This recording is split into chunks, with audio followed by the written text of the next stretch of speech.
kulekayo nnyo omusasi waffe. Ate baba Kristaayo bayigiriziddwa okujjumbira ennyo ab'okusemberera emmeeza ya Yesu Kristo wamu n'okwewalanga okujolonga ekitabo ekitukuvu ekya bayibuli. Bino bibabuuliddwa omusumba David Livingstone Kiganda olunaku olw'eggulo. Omusumba David Livingstone Kiganda asumba ekkanisa ya Christianity Focus Center Emmengo Kisenyi akubiriza abakristaayo naddala abalokole okwewala okulya mu lulime ne mu luzise nga bakola ebya Katonda wamu n'ebya Sitaani nga bwe bava mu kkanisa ate basibira mu bwenzi.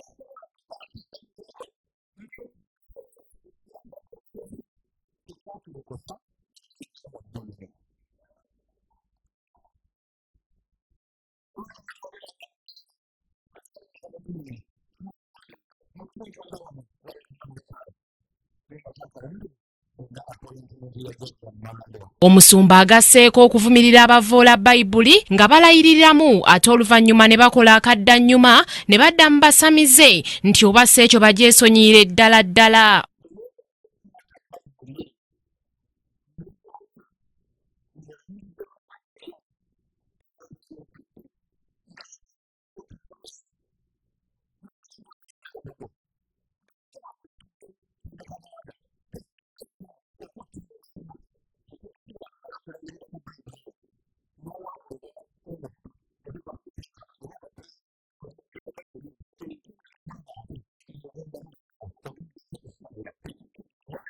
Okwogera bino yabadde mu kubuulira kwe olunaku olw'eggulo ku kkanisa ye nga yajulidde okuva mu kitabo ky'abakolisi ekisooka essula 11:23 ku ssabbiiti ey'okusembera ku mmeeza ya Mukama waffe Yesu Kristo okusaba okwetabiddwako Namungi w'omuntu era nga bangi baasembedde ku mmeeza entukuvu wamu n'abo abaasazeewo okwetwalira Kristo ng'omulokozi waabwe ne balokoka. Samari Kisaache ne Kibwika Stephen be bakusakidde eggulire lino ku Kingdom TV amalindirire.